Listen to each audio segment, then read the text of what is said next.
만약에 이쪽 지역의 건물 가지고 계시거나 아니면 이쪽 지역에 투자하시는 분 계신다면 이 지금 내용들을 좀 잘 지켜보실 필요가 있을 것 같습니다.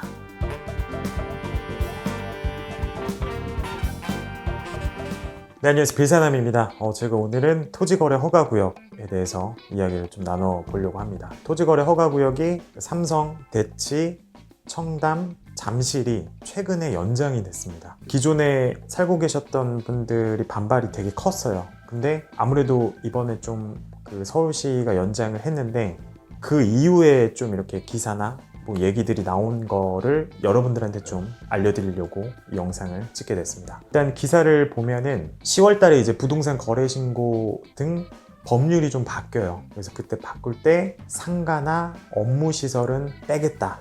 뭐 이런 얘기들이 좀 많이 나오고 있어요. 처음에 이제 이 토지거래 허가구역이 생겼을 때 원래 대부분 이제 주택 가격을 좀 이렇게 안정화시키려고 한 정책인데 상업용이나 이제 업무용도 같이 묶었거든요. 그래서 처음에 이제 묶였을 때 공무원분들도 되게 혼란이 좀 많았어요. 저희가 전화해서 물어보면 일단 잘 모르고, 그리고 처음에 이제 허가해줄 때는 건물을 멸실하면 사용을 안 해도 된다, 뭐 이렇게 해서 허가 받으신 분들도 계시고, 아니면 반 정도는 사용을 해야 된다, 뭐 이렇게 해서 허가 받으신 분도 계시고, 아니면 그냥 층의 일부분만 써도 되니까 허가해주겠다 해서 이렇게 허가 받으신 분도 계시고, 근데 최근에서야 이렇게 한 개 층을 써야지 허가를 해준다라는 내용으로 좀 정리되긴 했는데 정말 좀 되게 혼란스러웠어요. 저도 이제 실무하는 입장에서 강남구랑 송파구랑 또 얘기가 또 다른 경우도 있고 그리고 그때 이제 전화 받는 분들 따라 또 얘기가 또 다르고 정말 난리도 아니었습니다. 네, 난리도 아니었고, 저는 이번에 좀 토지거래 허가구역이 풀리면 기존에 좀 반사이익 봤던 데가 신사, 노년, 역삼에 좀 거래가 많이 됐었어요. 근데 이번에 만약에 풀리게 되면 청담, 대치, 삼성, 잠실 이쪽이 상업용, 업무용 이런 빌딩들 거래량이 좀 많이 살아날 것으로 예상이 됩니다.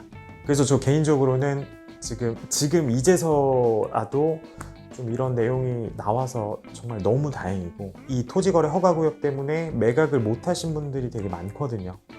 건물을 지었는데 이것도 이제 일정 부분 사용해야 되고 일정 기간 동안 뭐 매각을 못 한다고 하니까 좀 자금적으로 문제가 생기신 분들도 많고 합니다. 이번에 만약에 이제 상업용이나 업무용이 풀리게 되면은 이런 분들이 좀 숨통이 트일 것 같아요. 좀 혜택도 받으실 것 같고, 어떻게 보면 좀 진작에 풀렸어야 되는데 어떻게 보면은 이 상업용이나 업무용은 좀 풀렸어야 되는데 이번에 좀 풀린 거를 정말 저는 좀 다행이라고 생각합니다. 좀 10월까지 지켜봐야 될 것 같긴 한데 어찌됐든 지금 좀 여론이나 좀 이런 서울시에서 얘기하는 거 들어보면 상업용이나 업무용은 제외될 가능성이 크기 때문에 만약에 이쪽 지역의 건물 가지고 계시거나 아니면 이쪽 지역에 투자하시는 분 계신다면 이 지금 내용들을 좀 잘 지켜보실 필요가 있을 것 같습니다. 그래서 그 토지거래 허가구역 자체가 이제 주택을 규제하고자 해가지고 만들어진 거고, 그 특히 갭 투자를 좀 방지하려고 만든 법이거든요. 기존에 원래 이제 주택을 한 채만 가지고 있어야 되는데